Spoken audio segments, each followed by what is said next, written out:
Hey, how's it going, everybody? Welcome back to another video. This is your host, Rising Oblivion. Today, guys, I wanted to talk a little bit about the Persona 3 portable port that came out just not too long ago. So basically, I want to talk about the goods and the bads of this port from a perspective of a person who's never played this game. I've never played this until recent. I've done a couple of streams on this. I've been listening to some of my other fellow creators, seeing different things that they've talked about on this game with the Switch, the console versions, the PC versions, what may have you, even the original version on portable. So I'm going to be talking about the goods and the bads of this game and kind of determining whether or not this might be the game for you and what you kind of think about this, because I know a lot of people have been kind of torn on this. But before we jump into the goods and the bads of this, I guess I should kind of go into something that's more, I guess, just opinion based, and that is the different versions of Persona 3 Portable. So, or I guess just Persona 3, right? Portable is the PSP version, hence the name Portable, PlayStation Portable. This was a version that released in 2009, and there was a version a couple years before that called Persona FES. FES being completely 3D modeled, while Portable is more of a visual novel type game where it's not exactly a visual novel. What you're seeing in the background is the actual gameplay of the game. You see you're moving around and like attacking demons, similar to what you see in Persona 4 Golden. However, when it comes to the overworld, the actual places that you go to are more of a like 2D sort of top-down sort of view map, I guess you could say, is what you end up kind of seeing. There might be some of that in the gameplay here. If not, sorry about that. But it's done in this overworld sort of top-down kind of thing in 2D, and there's more visual novel-esque aspects to it. I think more than likely to allow it to be on the portable because of the, I guess, handicaps for developing something on a handheld device. That is why portable is the way that it is. And more than likely, this was the version that they decided to port and bring over because it had the female main character, and I think a lot of people just sort of liked that and wanted that to be what we got. So that is why ATLUS did that. So that's more of a personal preference, do more visual novel, flat, or the FES ends up being all completely 3D. You're walking around during all these environments. I don't think it's too bad. The visual novel stuff isn't too bad, and it being sort of a 2D plus, like, it has like 3D models, but they're like stills in the screen, so I don't think it's too bad. It's easy to traverse still. The combat is still done in 3D, so it's really up to personal preference. More people leaning towards FES, and completely understandable when it comes to that. But let's talk about the good and the bads here about this port. So the good thing, this thing is on everything. I mean, how could you not like this? It's on pretty much every console possible. Switch, PlayStation, Xbox, Game Pass, PC.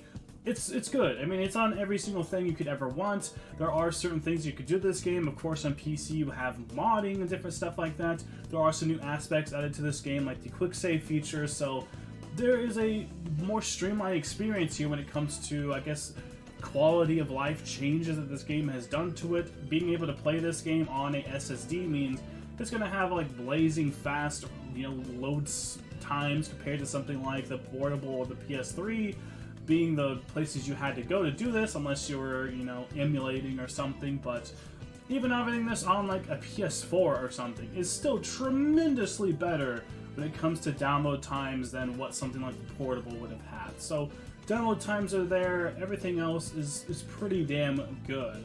But let's move on over to some more, I guess, things regarding the port that people don't like exactly. And there are a few things I think that stick out more than others when it comes to reasons to not like this port. I mean, like I was saying, it's a more streamlined, ease of access when it comes to this game. Even on the PC, you're able to select whatever kind of controller layout you want to have, and you'll be able to change the buttons and all this stuff. There's a lot of customizability there when it comes to this game, and I think that's really cool. Just being able to play this super casually, super quick, on whatever is so nice. But there are some downsides to this, and this is kind of, I guess, like sort of not necessarily good or bad, sort of a neutral place where it's like there's not much they really could have done here, and that is the upscaling. That's why I didn't say this game sounds good, looks good, and everything. There's some things that don't look good in this game, similar to what we had with Persona 4 Golden. This is not just a, I think, P3 portable exclusive thing. This game is upscaled, so of course when you're going from different aspect ratios and different resolutions from like something like a game that was on the PlayStation Portable or the PS3, whenever you drag this out to like 4K or 1080p, it always looks so much worse because you're seeing such smaller details that never were quite meant to be seen all blown up like they are, because these are PS2 games, and when you blow these things up and you take a look at them, you notice how bad they really are. Bad textures, bad backgrounds, you even might start to see some potential lag or something like that when it comes to just bad rendering for something that's so old.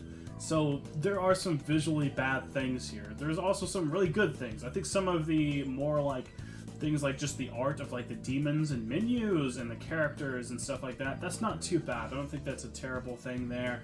The frame rate also is much higher on this game, which I think is actually just good there, but I figured I'd talk about the video stuff sort of together as one thing. And there are better settings for this.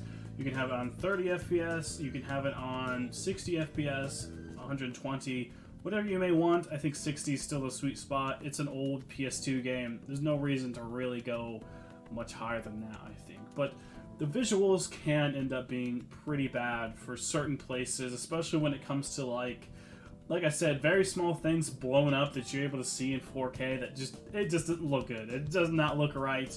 Certain scenes, especially like on moving trains and stuff like that, you really start to notice how bad the game kind of looks and the attention to detail that you were not quite supposed to have. But that's it when it comes to sort of the visual stuff. Move on to more, I guess, like the bad things, and that is the compression when it comes to the music. The first thing I think a lot of us Mega 10 creators first noticed when we started playing this is how bad the audio kind of was at times.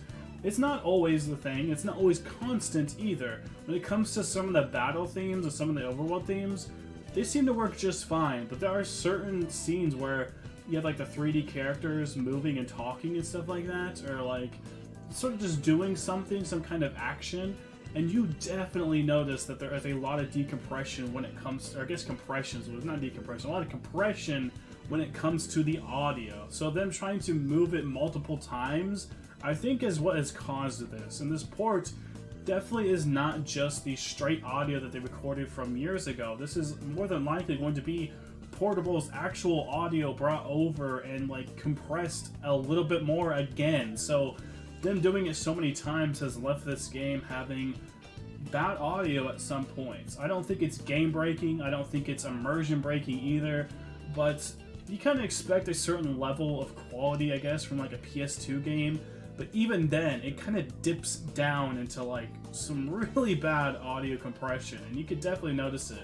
Especially if you're wearing like headphones or something, you can. Maybe if you're on the Switch or something, or you're playing it through your TV or something, maybe you wouldn't quite notice it, but there are definitely times where I notice some like fuzziness or some like crackling or just random bits of where you're getting some like bad artifacting when it comes to the compression of the audio. So there's some visual things from blowing it up that makes it look kind of ugly because it's an old game. The audio, of course, is what it is, but I think it's even worse than what some people were saying the portable version of the game had. The PlayStation Portable, supposedly, from what I'm hearing from other creators and whatnot, might have had better audio than what this version of the game has. I think that's probably the biggest, I guess you could say, like, bad thing about this port is the audio there. There, of course, can be fixes and things like that that they can do for that. There's going to be mods for this game that can fix it. Of course, it's really just exclusive to PC, unfortunately, but hopefully they release some updates or something like that.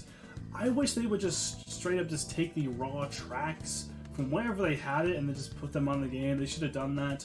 But we've noticed in the past with SMT3, they did the exact same thing. They just compressed the old tracks. They didn't have them anymore, and supposedly the reason for that was because they actually lost the original tracks, so they had to just take the tracks from, you know, these really old ports of the game, that if it got ported or not. So, like I said, there's multiple ports, there's multiple, you know, compression that ends up happening when these games go from PS2 to like newer versions to portable to, you know, PC. There's multiple layers there, which adds even more compression and just ends up making the game sort of, I guess, a worse overall experience because there's always music playing, you're always seeing the visuals. So if you're a person that can get past some bad audio issues every once in a while, like I said, it's nothing game breaking, I don't think. I still stream through this game, I'm still streaming through it, and I really enjoy it. So I mean, catch that stream if you can. But I don't think the audio is all too bad. The visuals being upscaled, I recommend just keeping this game at like 1080p, 60 FPS, because if you bring it up any higher, you really start to see some ugly shit. 1080p is also not too bad. I mean, you're not going to get much better than that when it comes to this game, so the visuals I don't think are too bad. If you played Persona 4 Golden, this game looks about the same. I wouldn't say it looks too much different. Obviously, Golden is technically a newer game or whatever, but still, I think this game still looks pretty good for what it's supposed to be. I think it is what it's supposed to be. The visuals look good, some audio issues here and there. There are some things like the quality of life stuff I was talking about, the quick save features and whatnot, but overall, I think the biggest thing most people are taking away from this is the fact that it is the 2D versus 3D thing when it comes to the portable version of Persona 3 and the FPS version of Persona. Trying just to get this all down into like layman's terms for anybody who watches this. I know a lot of you out there in the Persona community are like, duh, I know what FPS is, but just for people who might not know, there's a lot of people who've only played P5 and maybe just gotten to P4 when it came to the PC, so that's kind of that for that. Really, it's kind of up to you and personal preference, the portable versus FPS. Like I said, more people lean towards FPS, and like completely understandable when it comes to that. The visual of this game is good, the audio has some issues, the ease of life stuff is nice, the quick save feature, I've only used it like one time so far. It's okay, and it was what I thought it was. It's like a Final Fantasy quick save dungeon type deal, so it is not just at any time you want to. I don't know if you guys watched my previous video talking about the quick save feature. It's not exactly, quick save any single time you want and then just load back up. It is more of a like quick save and then boom, you're right back sort of deal. It's not exactly like a true save, so keep that in mind what you will. Let me know what you think about this port, guys. Like, I don't know, watch some of my streams if you're a person who's still just like, I just want to see some gameplay, I just want to see someone play it. I have 2 streams right now. They're over like 2-ish, 3-ish hours. If you want to know a little bit more about the game and whether or not you think it's going to be good or you think it's for you, I think this game is worth it at $20. That is what it's currently at. I don't think anything more than that would be worth it. And I still think the Persona 4 Golden ports are still worth $20. From what I could tell, this game runs pretty much exactly the same on PC, Switch, everywhere else. So I think we kind of lucked out when it came to this game, when it came to like ports versus, the different things it was being ported to. This is all PC gameplay you're watching, and I played it on PC, so if you're curious about that, then go ahead and check that out. But that's going to be this video, guys. Like, comment, subscribe for more content. As always, I'll see you in the next video. Thank you all so much for watching.